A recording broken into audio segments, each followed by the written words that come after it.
오늘 함께 볼 성경 말씀은 요한복음 1장 19절부터 44절의 말씀 중 29절을 한 자리에 한 말씀만 한 목소리로 함께 공독하도록 하겠습니다. 요한복음 1장 29절 한 절만 한 목소리로 공독합니다. 이튿날 요한이 예수께서 자기에게 나오심을 보고 이르되 보라 세상 죄를 지고 가는 하나님의 어린 양이로다. 아멘. 자, 오늘은 은혜 위에 은혜다라는 그 말씀 중에서 제가 지난 시간에 여러분들에게 말씀드렸던 것처럼 왜 하나님께서는 어느 때는 하나님께서 당신의 백성들에게 나타났다가 어느 때는 당신의 백성들을 위해서 그 모습을 숨기시는지에 대해서 함께 우리가 은혜를 나누도록 하겠습니다. 그러니까 여러분들 이 요한복음 1장 29절 우리가 읽었던 이 본문 말씀에는 엄청난 하나님의 비밀이 이 안에 다 들어가 있어요. 엄청난 하나님의 비밀. 그러니까 구약 전체가 이 안에 다 함축되어서 들어가 있다 해도 정말 과언이 아닐 정도로 여러분들 이 요한복음 1장은 성경 전체가 다 이 안에 함축되어서 들어가 있는 것이 바로 요한복음 1장입니다. 그러므로 여러분들이 오늘 왜 하나님께서 어느 때는 당신의 백성들에게 임하셨다가 어느 때는 당신의 백성들을 떠나시는지 여러분들 별거 없어요. 뭐 대단한 기대를 하시는 것 같은데 여러분들 별거 없다니까요. 뭐 세례 요한이 여러분들 보세요. 세례 요한이 뭘 했던 사람이에요? 광야에서 외치는 자잖아요. 뭘 외쳤어요? 뭘 그럴싸하게 외쳤습니까? 막 구약에 있는 어떤 성경의 말씀들을 막 가져다가 여러분들 막 그럴싸하게 이 요한이 외쳤냐고요? 아니에요. 요한은 딱 그 말밖에 없어요. 회개하라 천국이 가까웠다. 그 말만 했어요. 그 말만. 얼마나 단순한 복음입니까? 근데 그 단순한 복음 안에 하나님의 일하심이 있더라는 것이에요. 그럼 여러분들 우리가 지금 제가 이 설교자가 설교하고 싶은 것을 우리는 추측할 수가 있죠. 어떻게? 하나님께서 언제 떠나시는 거예요? 하나님은 뭐를 싫어하시는 분이에요? 죄를 싫어하시는 분이시죠?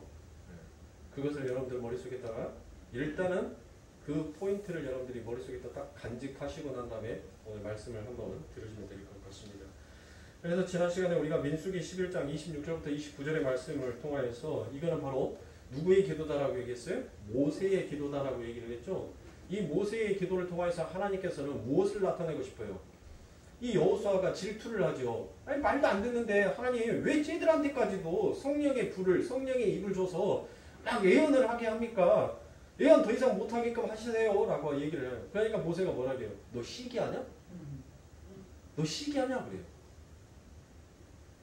지금 하나님께서는 말을 잘 듣는 백성이든 말을 안 듣는 백성이든 하나님께서는 모든 백성에게 지금 예언을 할 수 있게끔 그것을 주었다는 것은 뭐예요?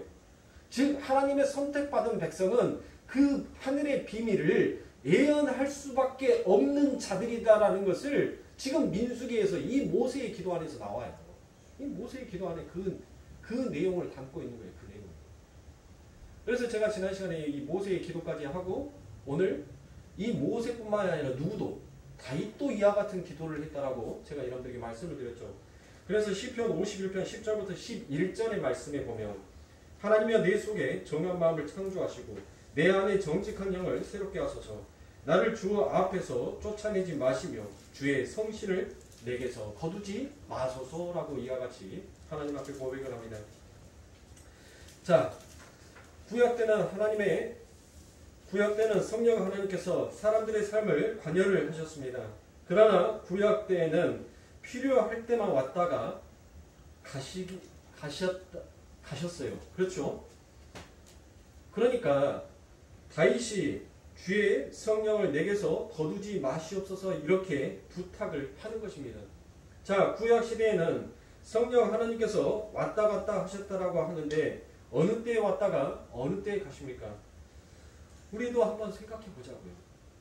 하나님의 비공유적인 속성 중에 그 대표적인 속성이 바로 무엇입니까? 하나님은 무소부재하시다라는 것이죠. 그리고 또 하나님은 편재하시다라고 얘기합니다. 여러분들 그게 바로 무슨 말이에요? 그게 바로 옴니프레전스라고 하는 거예요. 옴니프레전스. 그 옴니프레전스라는 것은 우리 하나님은 어느 곳에든지 계시는 하나님이다라는 것 같은 뜻이에요. 그러니까 그 말씀을 에베소서 1장에서 여러분들 무엇으로 말해요? 창세 전에 모든 것들이 누구 안에 있어서 창조가 된 거예요? 예수 안에서 창조가 되었다라고 얘기를 하는 거잖아요. 그러니까 그 말은 모든 만물이 그분의 품에 그분의 장중에 들어있다라는 그와 같은 뜻인 것입니다.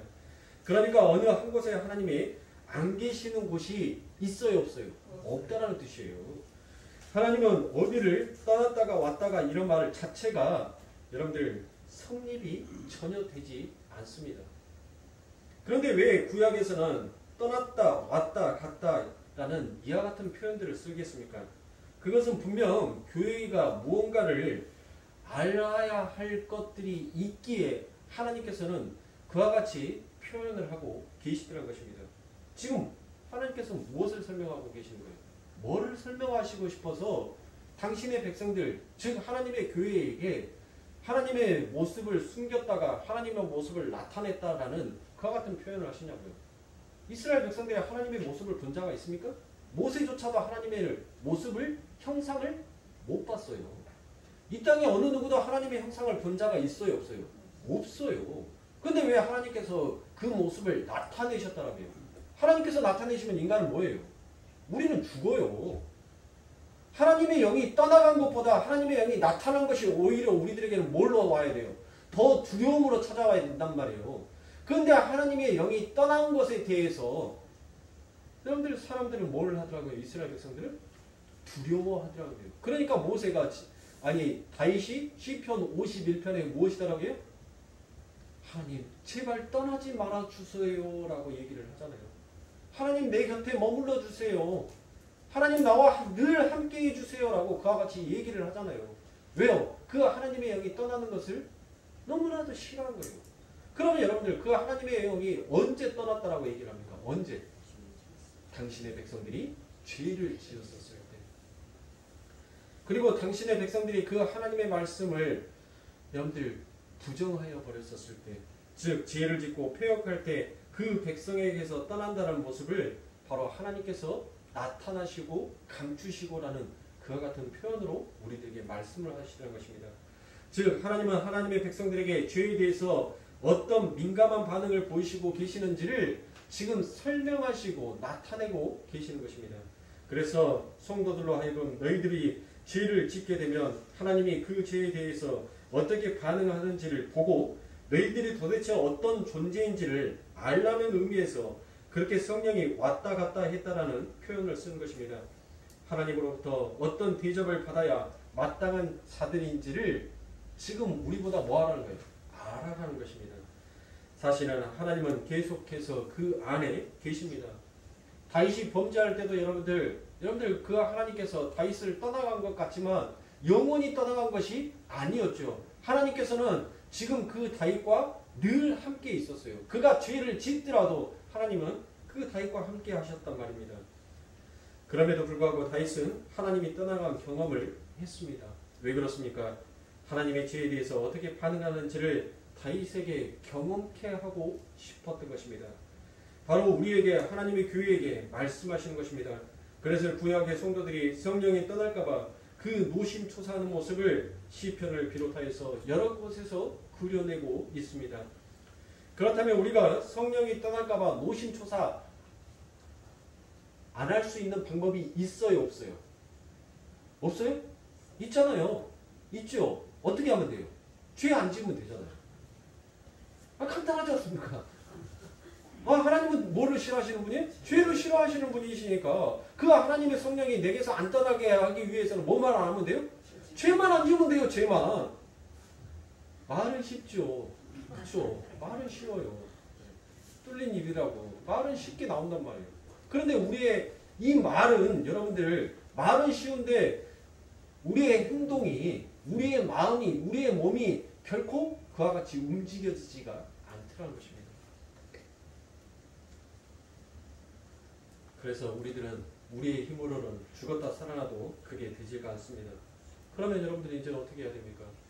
하나님의 영이 떠난다는 것은 하나님의 얼굴을 감춘다는 것은 우리가 신명기에 말씀해 보았던 것처럼 그것은 뭐예요?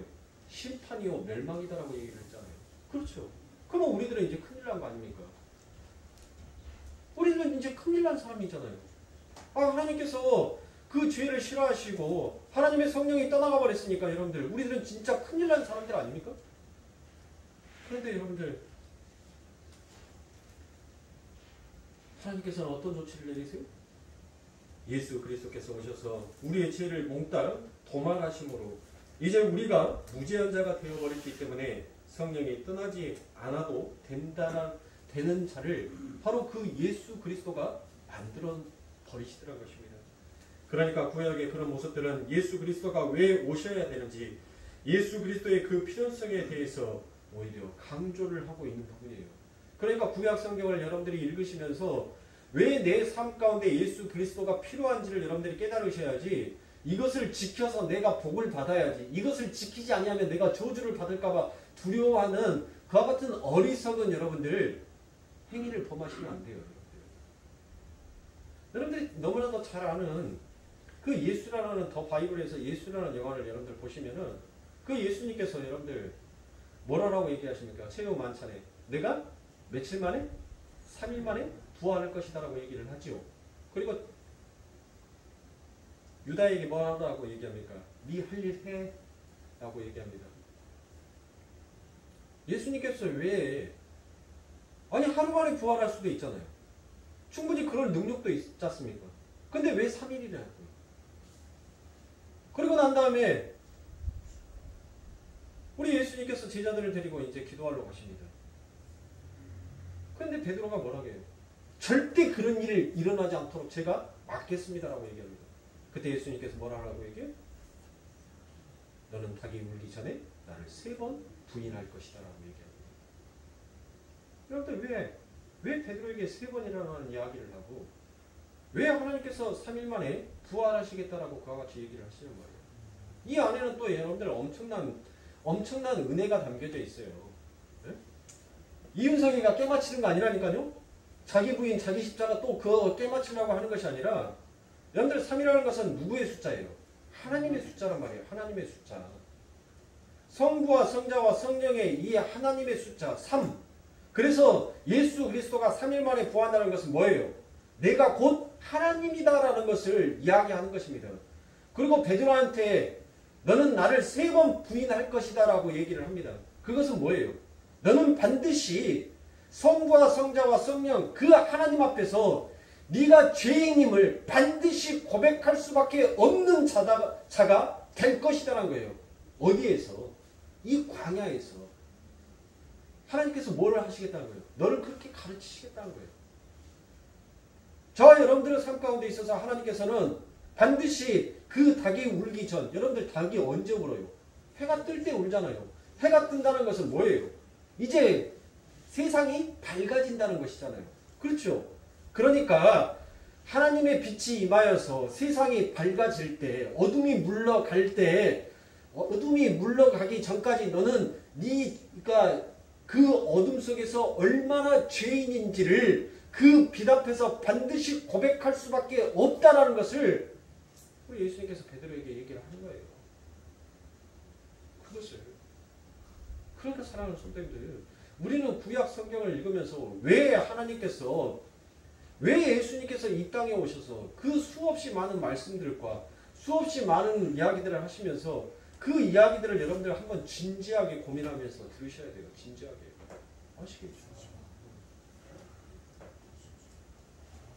여러분들 한 번이라도 생각해 보셨어요? 그냥 3번 부인할 거라고 얘기하니까 아 그래 3번 부인하겠지. 여러분들 그걸로 끝났습니까? 그 안에는 하나님의 그 뜻이 담겨져 있는 거예요. 하나님께서는 네가 어둠 속에 있을 때 그 지은 죄가 무엇인지를 반드시 네 입으로 토해내고 고백하게끔 만들어 놓겠다는 거예요. 그럼 여러분들은 어떻겠습니까? 저와 여러분들의 삶 가운데 있어서는 반드시 이 광야의 길을 걸어갈 때 그와 같은 고백을 할 수밖에 없는 자예요. 그런데 여러분들 그 고백이 쉽냐고요. 그 베드로를 여러분들 한번 떠올려 보세요. 자기가 너무나도 사랑했던 그 주, 당신은 살아계신 하나님의 아들이다라고 고백했던 그 베드로. 그 베드로가 자기의 생명을 유지하기 위해서, 자기의 삶을 유지하기 위해서 그 하나님을 부정해버렸던 그 이야기를 하면서 얼마나 그 가슴을 찢어내리면서 여러분들 비통했겠습니까? 여러분들 그 베드로의 심정을 한번 생각해 보시라고. 얼마나 가슴이 아팠겠냐고. 얼마나 두 마음이 들지 않겠습니까? 한쪽에서는 주님을 사랑한다라고 그 주님과 눈이 마주쳤는데도 입으로는 나는 당신을 모른다라고 고백하는 그 베드로. 그게 우리예요. 근데 우리가 무슨 힘으로 무슨 능력으로 그 성령이 떠나지 아니하게끔 우리가 할 수 있냔 말이에요. 우리에게는 그런 능력이 없어요. 그럴 힘이 없어요. 그것을 아신 하나님께서 이 땅에 누구를 보내십니까? 예수 그리스도를 보내시는 것입니다. 다윗의 기도뿐만이 아닙니다. 하나님이 이렇게 요예를 통해서도 이제 하나님의 성령이 그분의 백성들에게 부어져서 절대 떠나지 아니하는 날이 올 것이라는 예언을 해주십니다. 그리고 그 예언은 어디에서 이루어졌습니까? 바로 오순절 다락방에서 이루어집니다. 그 요엘서 2장 28절에 보면 무슨 말씀이 있습니까? 그 후에 내가 내 신을 만민에게 부어주리니 너희 자녀들이 장래 일을 말할 것이며 너희 늙은이는 꿈을 꾸며 너희 젊은이는 이상을 볼 것이며 라고 이와 같이 얘기를 하지 않습니까? 자, 이 요엘서의 이 예언이 이루어지는 것이 여러분들 어디라고요? 그게 바로 오순절이에요. 오순절. 그러니까 오순절에 여러분들 뭐가 내려온 거예요? 불의 혀같이 성령이 하나님의 교회에게 이제 영원히 거하게 되는 그 역사적 순간이 바로 오순절 다락방 사건인 것입니다. 그러니까 오순절 다락방 사건은 그 마가의 다락방에 있었던 사람들에게 성령이 임하는 그냥 그런 단순한 사건이 아닌 거예요.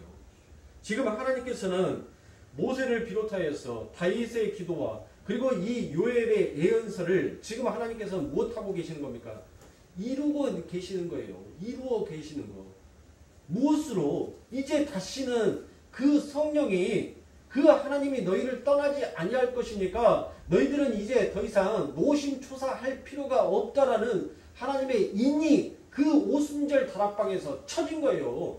인이 찍어진 거라니까요. 우리들에게 이제 다시는 뭐 하겠다는 거예요. 내가 너를 떠나지 아니하겠다라는 그 약속이 바로 오순절 사건이에요.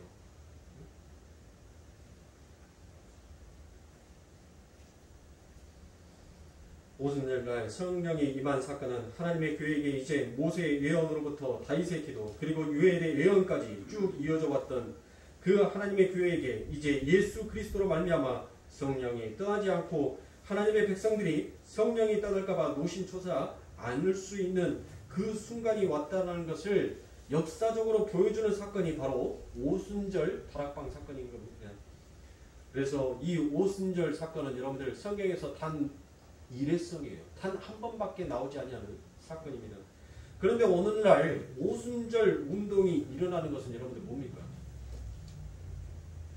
아니 오순절 운동을 하자라고 여러분들 또 하잖아요. 그게 뭐예요? 그게 바로 성경이 무엇인지를 모르는 무식의 소치인 것이에요. 오순절 다락방 사건은 여러분들 일회성이라니까요. 그러면 우리 예수님께서 오순절 사건, 이 오순절 운동을 하자는 것은 뭐예요? 예수를 또다시 십자가에 못 박아서 죽이자는 것과 똑같은 거 아닙니까? 안 그래요?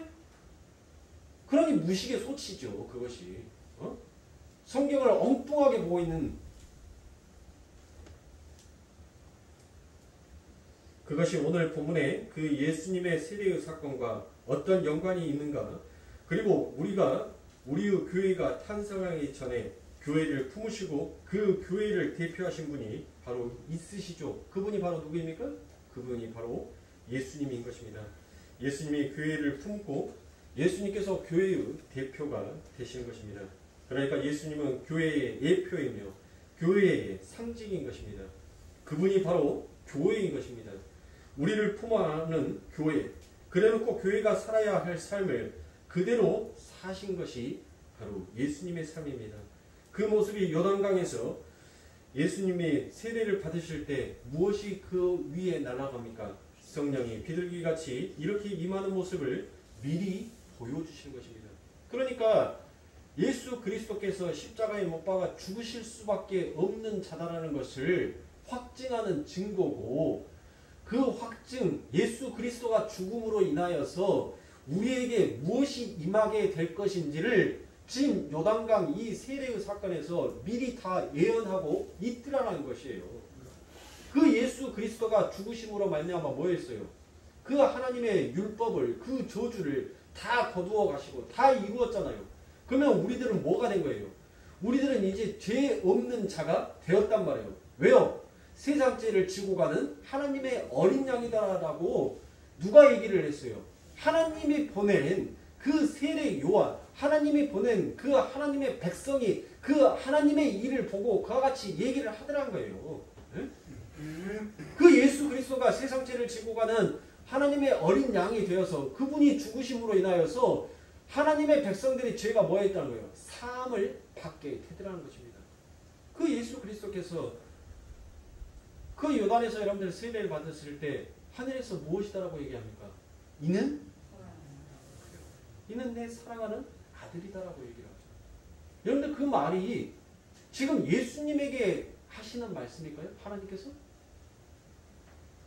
아니 예수님이 말씀이고 이미 예수님은 그 말씀을 이루시기 위해서 온 분인데 지금 하나님께서 그 예수님에게 하시는 말씀이겠냐고요. 즉 그 말은 하나님께서는 지금 누구에게 들으라는 거예요? 하나님의 백성들에게 들으라는 말이에요. 너는 그 예수 그리스도가 세상 죄를 짊어지고 죽음으로 말미암아 이제 탄생되어질 하나님의 자녀들, 그래서 이는 내 사랑하는 자녀다라는 하나님의 외침이 바로 그 세대 요한에게 모든 죄를 전가받은 예수 그리스도께서 여러분들 요단강가에서 세례를 받는 사건에서 하나님께서는 이 세상에 하나님의 사랑을 공포하여 버리신 것이라는 겁니다. 그러니까 여러분들 뭐예요?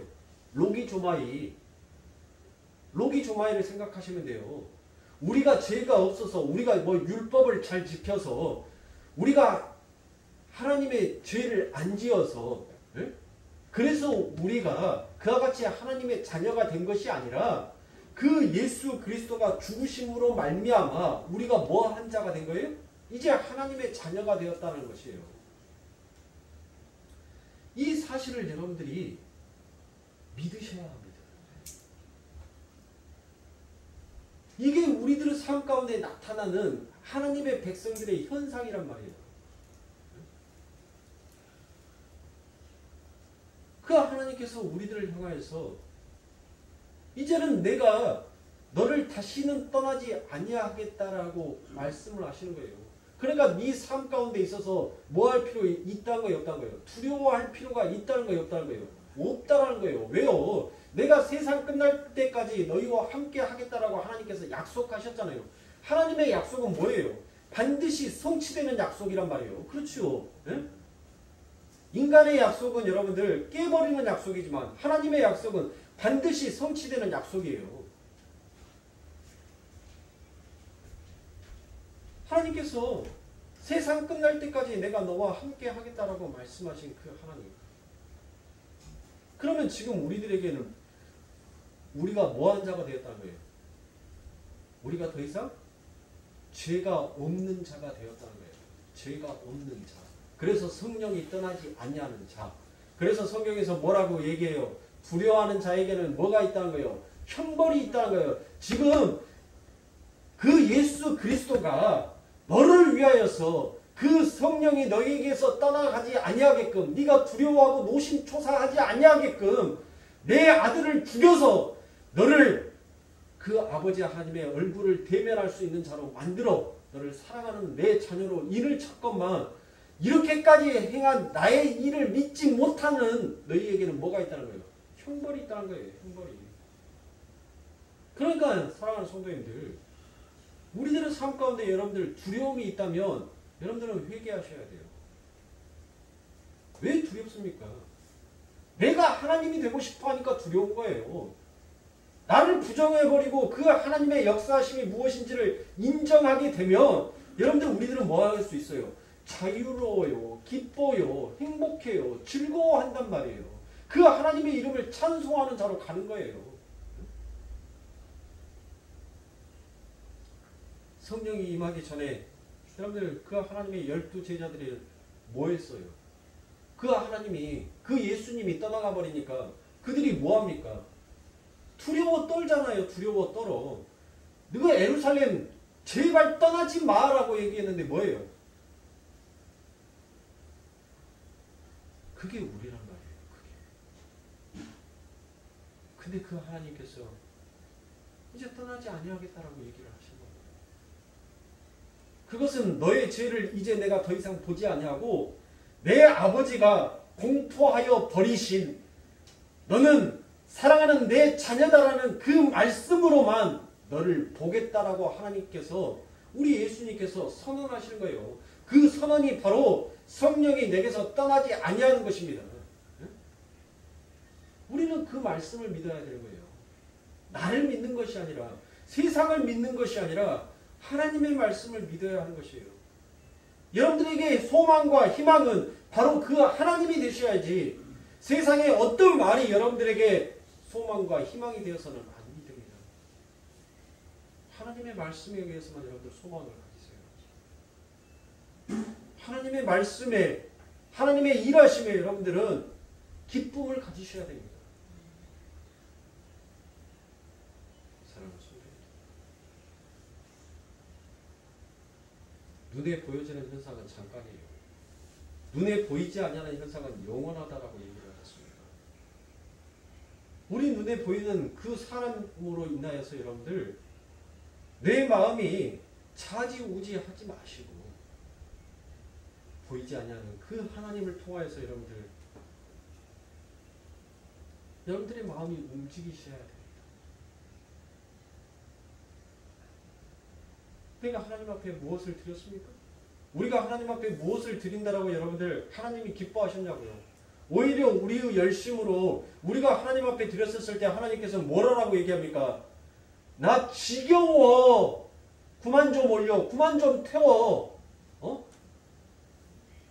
야, 하늘이 네 거냐? 그 태운 연기 맨날 하늘로 올려보내게? 너희들이 좀 마셔봐. 너희들이. 너희들이 좀 마셔봐. 하나님께서는 거부하시라는 거예요. 인간의 그 열심을 거부하시라는 것입니다. 오직 하나님의 그 일하심, 하나님은 그것을 원하시더라는 것이에요. 그러니 여러분들 세상의 사람들에게는 그 예수가 무엇으로 보이겠습니까? 그냥 한낱, 그냥 한 시대를 잠시 흘러가는 그냥 거짓 선지자로 내 나라 내 백성을 선동하는 선동자로 그냥 그렇게 여겨버렸던 것이에요. 그런데 그 세상 속에서 하나님이 보낸 세례 요한이 그걸 알아보더라는 것입니다. 자신에게 물 세례를 받으실 때 성령을 받으시는 예수님을 보고 세례 요한은 구역 전체가 가리키던 그 메시아가 바로 이 부분이구나라는 것들을 알았다는 말입니다. 우리는 그 사실을 세례 요한보다 너무나도 명확하게 알고 있습니다. 그래서 주님께서 말씀하시는 것입니다. 저 천국 가면 이 세례 요한보다 작은 자가 없다라고 그와 같이 말씀하십니다. 여러분들 그 말씀의 의미가 무엇입니까? 우리는 이제 예수 그리스도가 누구인지 그 무스테리온 하늘의 비밀이 무엇인지를 너무나도 명확하게 확인하는 사람들이 되어버렸다는 것입니다. 그래서 세례 요한보다 더 큰 자다라고 주님은 우리를 가르쳐 그와 같이 말씀하십니다. 그러니까 29절에 보시면 세상지를 지고 가는 에서 그 지고 가다 아이론이라는 이 헬라어가 바로 치워버리다, 값을 주고 사버리더라라는 그와 같은 뜻으로 번역이 됩니다. 그래서 보라 지금 저 어린 양이 세상의 죄를 치워 없애고 있다라는 그와 같은 외침인 것입니다. 우리의 신분이 얼마나 고급한 존재인지를 여러분들은 아셔야 하는 것입니다. 여러분들은 스스로가 여러분들을 천시 여기지 마시란 말이에요. 이 하나님의 엄청난 일하심, 이 하나님의 엄청난 선포가 저와 여러분들의 이 역사 가운데서 지금 이루어져 가고 있어요. 종의 신분이 아니라 이제 자녀가 되는 신분을 얻었습니다. 하늘의 유업을 받을 수 있는 그와 같은 여러분들 신분을 받았단 말이에요. 왜 내 자신을 그렇게 천하게 여기십니까? 왜 내 자신에 대해서 여러분들 그렇게 우울하고 계십니까? 그 하나님의 나를 향하여서 어떤 일을 하셨는데, 그 하나님께서 나를 위하여서 지금 어떤 계획을 세우시고 계시는데, 우리는 우리 눈앞에 보여지지 아니하는 그 하나님. 그래서 우리들은 우리의 기도가 하나님 앞에 상달되지 아니하였을 때, 하나님 도대체 어느 하늘에 계십니까? 하나님 나와 함께 해주신다라고 하지 아니하였습니까? 왜 하나님 나의 울부짐을, 나의 비통함을, 나의 눈물을 하나님 외면하십니까? 라고 우리는 왜 그렇게 하나님 앞에 아우성을 치면서 여러분들 그와 같이 기도를 하는 말이에요. 네, 하나님은 우리가 바라고 우리가 소망하는 것보다 더 큰 일을 계획하시고 더 큰 뜻으로 그 하나님의 일을 열심히 우리를 통해서 이루어가고 계시는데, 신기루와 같은 이 눈앞에 보여지는 작은 현상들이 이루어지지 않냐함으로 인하여서 하나님을 믿지 못하는, 그리고 내 자신을 너무나도 저급한 자로 취급해 버리는 우리의 모습을 사랑하는 성도님들 돌이키셔야 되지 않냐겠습니까? 하나님의 소망으로 여러분들 돌이키셔야 합니다.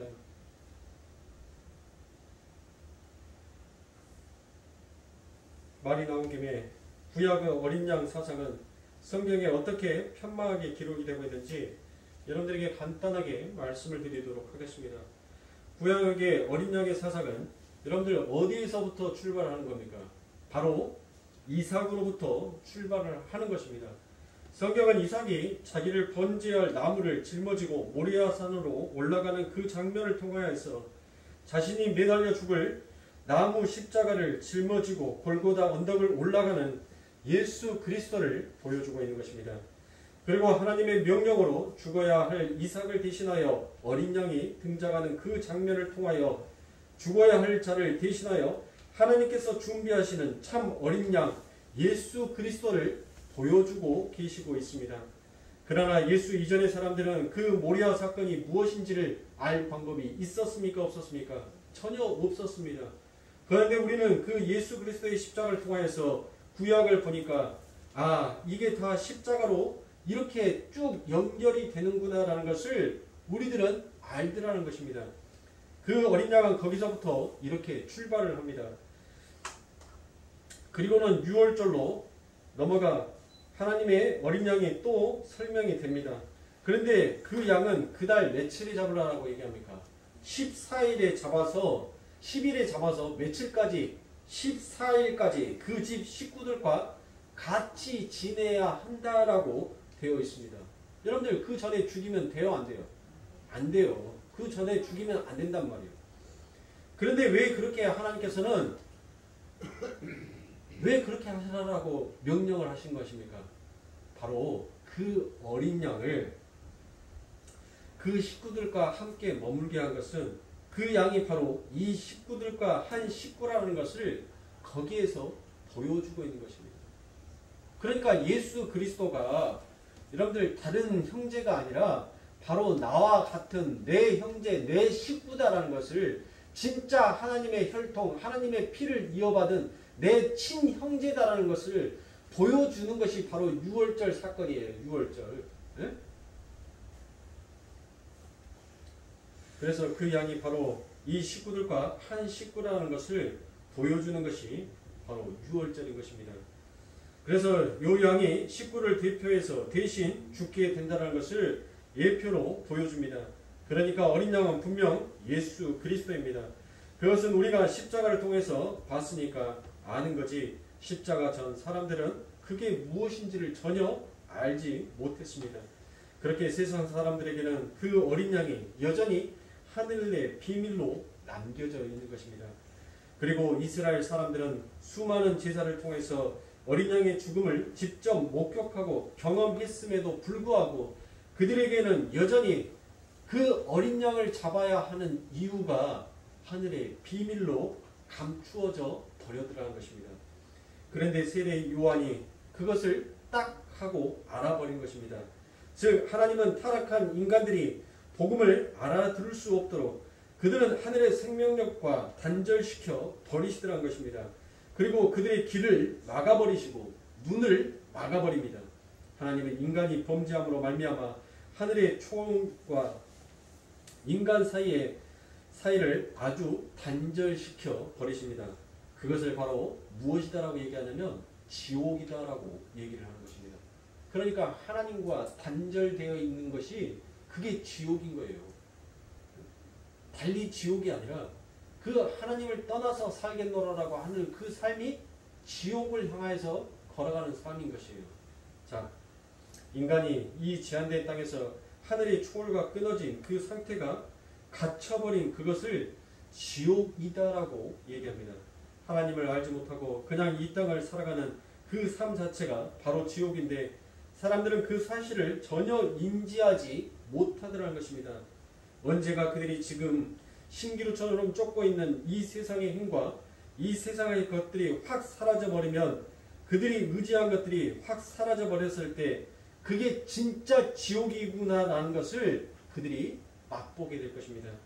그런데 지금 눈에 보이는 그 달콤한 것들로 내 힘을 삼고 내 의지를 삼아서 계속 지금 무엇인가를 하겠다는 것은 그것은 바로 하나님의 은혜를 전혀 모르는 자와 똑같은 것입니다. 그래서 죄인들은 하나님의 은혜가 임하기 전에 절대 그 하늘의 비밀을 이해할 수도 없고 받아들일 수도 없습니다. 우리는 하나님의 은혜 안에 들어갈 수 있도록 예수 그리스도를 붙잡아야 하는 것입니다. 사랑하는 성도님들, 우리가 예수 그리스도를 어떻게 믿었습니까? 우리의 지식으로 믿었습니까? 아니면 우리가 그 예수 그리스도를 믿게 해달라고 하나님 앞에 간구하였습니까? 우리에게 찾아온 그 예수의 복음이 우리가 그 하늘의 비밀을 받아들일 수 있는 것이 이게 바로 은혜 위에 은혜인 것입니다. 은혜 위에 은혜가 덮어진 것이에요. 하나님의 백성들, 선민들조차도 여러분들 뭐 했어요? 전혀 그 말씀의 뜻이 무엇인지를 알지 못했단 말이에요. 알지 못했어요. 그러니까 사랑하는 선생님들, 아침에 어떤 사람은 세수를 하면 여러분들 눈곱이 하나도 없이 깨끗하게 여러분들 세수를 하는 사람이 있어요. 그런데 어떤 사람들은 여러분들 그냥 슬렁슬렁 물만 묻히면서 세수를 하니까 뭐예요? 눈에 눈곱이 다 껴져 있어요. 네. 저희 아들 얘기하는 겁니다. 여러분들 어때요? 둘 다 똑같은 시간을 투자를 했어요. 씻는 거에 대한 똑같은 행위와 똑같은 시간을 투자를 했단 말이에요. 그런데 어떤 사람은 자기의 얼굴에 오물이 하나도 없을 만큼 그렇게 정성을 다해서 깨끗하게 하는 자가 있는가 반면에 수박 겉모습만 여러분들 그와 지나가는 것처럼 그렇게 하는 자들이 있더라는 거예요. 네? 어디 안에? 이 교회 안에 있다는 거예요. 교회 안에. 세상 밖에는 왜요? 세상은 지금 예수의 말을 듣고 싶어 하지를 않으니까 교회는 그래도 그나마 하나님의 율법, 하나님의 법을 듣고 있잖아요. 듣고. 네? 이 안에도 여러분들 뭐예요? 그 하늘의 비밀을 듣고 정말 은혜의 감격으로 다가오는 자가 있는가 반면에 그냥 그 말씀이 여러분들 마음에 새겨지는 것이 아니라 그냥 귀에 잔잔한 울림으로만 울리다가 끝나버리는 자들이 있더라는 것이에요. 그걸 제가 누가 합니까? 그래서 저는 목이 터져라고 얘기를 하는 거예요. 왜요? 귀가 막혀 있으니까. 여러분들 우리 김명래 집사님이 몸이 많이 안 좋으세요.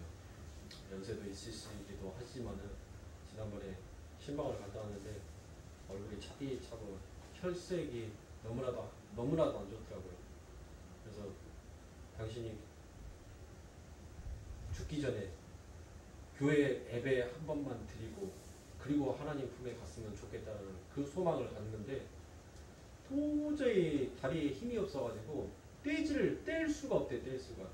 그래서 집에서도 간신히 화장실 갈 때 간신히 몇 발짝 이렇게 갔다 오는데 갔다 오고 나면 숨이 너무 차서 가슴이 막 벌렁벌렁 거린다라고 그와 같이 표현을 하시더라고요.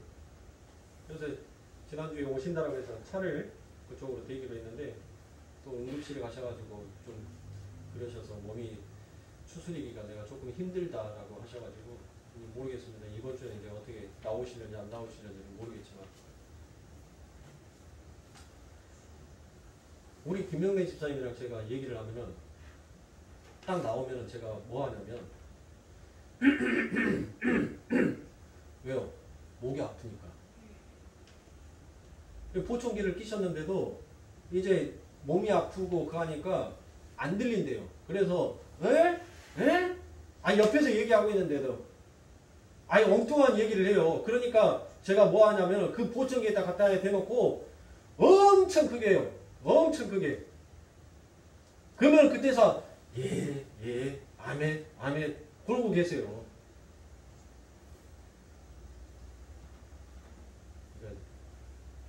선생님들, 제가 부드럽게 설명을 하고 좀 온화하게 설명을 하고 가했으면 좋겠는데 막혀있는 귀를 뚫고 싶어요. 막 응? 갖다 대놓고 그냥 귀에다가 대놓고 귀를 그냥 이렇게 딱 열려서 고막에다 딱 대놓고 막 얘기를 하고 싶은데 예? 그 정도로 애타는 심정인데 예? 애 끊는 심정 아세요? 애 끊는 심정? 설교 시간에는 저는 애가 끌어요. 애가 끊는다니까요. 애가 달아요. 진짜. 예? 하나라도 더 듣게 하고 싶고 하나라도 더 그 비밀을 좀 아셨으면 좋겠다라는 그 간절함이 애가 끌어요. 예? 사랑하는 선생님들, 목사가 언변술이 좋으면 여러분들 참 좋겠지요. 근데 목사는 말쟁이가 아니에요. 목사의 설교는 여러분들 어눌할 수밖에 없습니다. 왜요? 성령이 그때그때 조명하여 말씀으로 비춰주고 내가 아무리 설교를 했어도 준비를 했어도 성령이 그 말씀을 막아버리고 눈을 닫아버리면 기껏 준비해놨던 말씀을 확 띄어요. 몇 장을 확 띄어서 엉뚱한 설교를 또 하고 있는 거예요. 설교도 내 마음대로 되는 것이 아닙니다. 사랑하는 성도님들, 왜 은혜 위에 은혜인지를 너무 교회가 은혜 얘기를 하니까 여러분들 우리들은 그 은혜의 문둥병자가 되어버렸어요. 무감각한 자가 되어버렸단 말이에요. 이 시대는 지금 하나님의 은혜가 무엇인지를 마치 문둥병에 걸려서 내 손가락 하나가 떨어져 나가는 것처럼 아무런 고통을 못 느끼고 있어요. 그게 이 시대의 교회입니다. 병들어 버렸단 말이에요. 너무나도 많이 병들어 버렸어요. 저는 외치는 거예요. 그래서 제가 너무나도 친한 목사님이 계십니다. 나중 목사님인데 그 나중 목사님이랑 만나가지고 차 한잔 마시면서 이런 얘기를 하다가 우연찮게 이제 교회에 대해서 이야기를 하다가 그 나중 목사님이 저한테 얘기를 하더라고요. 아이 목사님 뭐가 그렇게 당당해?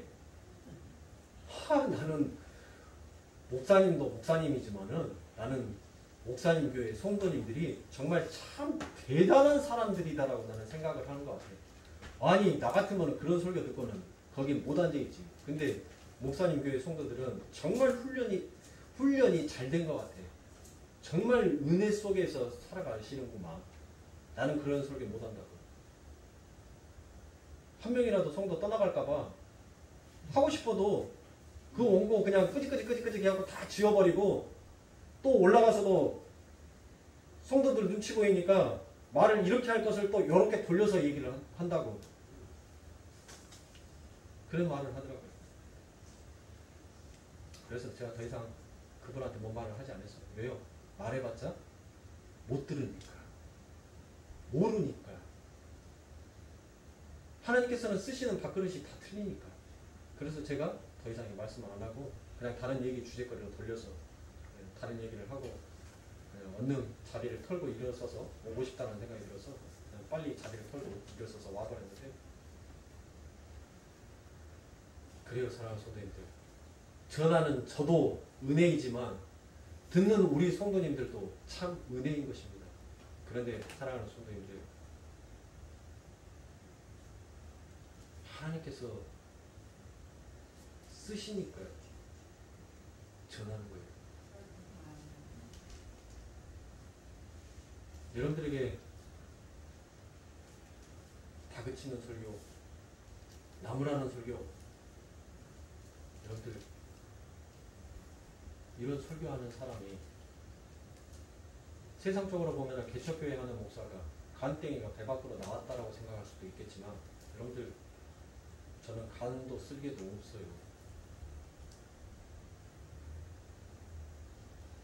다윗이 그 물맷돌 5개로 그 골리앗 앞에 섰었을 때 나는 만군의 여호와의 이름으로 네 앞에 나아노라라고 얘기했던 것처럼 제가 이렇게 당당할 수 있었던 것은 지금 저는 만군의 여호와의 이름으로 여러분들 앞에 섰기 때문인 것입니다. 우리 교회는 반드시 하나님께서 부으실 거예요. 크게 교회가 성장할 겁니다. 듣는 사람은 듣고 떠날 사람은 떠날 것입니다. 잡지는 않습니다. 그러나 광야에서 외치는 그 선지자들의 소리를 외면한 그 이스라엘 백성들이 결국 어떠한 종말을 맞이하는지를 여러분들은 성경에서 너무나도 다 보았고 불보듯 뻔한 답의 계산이 우리들 손에 주어져 있습니다. 사랑하는 손택은 여러분들의 몫입니다. 제가 3이라는 그 숫자도 3이라는 숫자도 여러분들 즉흥적으로 나온 거예요. 즉흥적으로. 제가 그 설교를 준비해서 한 것이 아니라 즉흥적으로. 그래서 베드로가 왜 3번을 부인했는지 그게 즉흥적으로 나온 거예요. 준비한 설교, 그 설교 원고 여기에 없어요. 그게. 제가 너무 뒤에 부분이 너무 길었는데 말씀 마치고 정리합니다. 사랑하는 성도님들 보세요. 여러분들은 이 세상에서 두려워할 것이 없어요. 왜요? 여러분들이 죄를 범하든 여러분들이 어느 자리에 있든지 간에 그 아버지 하나님께서 여러분들을 무엇으로 보고 있는 거예요? 세상의 모든 사람들이 들으라는 그 세상 사람들이 모여있는 그 자리에서 이는 내 사랑하는 자녀다라는 그 하나님의 외침이 성령의 비둘기같이 하늘에 날아가 버린 것입니다. 천사들아 봐라. 세상의 많은 사람들아 보아라. 내 사랑하는 내 자녀들을 보아라라는 그 하나님의 사랑, 여러분들이 지금 받고 있다라는 그 사실만을 여러분들 잊어버리지 마세요. 그럼 여러분들 두려워할 것이 없습니다. 두려울 것도 없습니다. 여러분들. 하나님이 나를 인정해 줬는데 세상 사람도 나를 인정해 주지 않았는데 만군의 여호와가 보잘것없는 나를 이렇게 인정해 줬는데 여러분들 무엇이 은혜입니까? 무엇이 여러분들 축복입니까? 그것을 깨달으셔야지요. 이 시대는 그것을 잃어버린 거예요. 하나님을 잃어버리더란 거예요. 교회가 성전이 잃어버린 거 아니에요. 우리가 그 하나님의 은혜를 잃어버리더란 거예요. 뭐하니까? 내가 배부르고 등 따시니까 내가 편안하다 편안하다라는 그 삶이 내 삶 가운데 외쳐지니까 그 하나님을 잃어버리더란 것이에요. 오늘 하나님은 이 거룩교회 이윤성이라는 선지자를 들어서 하나님은 또다시 얘기합니다. 너희들은 돌이켜서 그 하나님께로 오라라고 얘기합니다. 그리고 하나님께로 돌아온 너희들을 하나님께서 무엇이라고 인쳐주신지를 바로 오늘 본문 29절이 성경에서 확실하게 우리들에게 인쳐서 보여주고 계십니다. 사랑하는 성도님들, 뉴스에서 들려지는 세상의 난리의 난리들을 여러분들 두려워하실 필요가 없어요.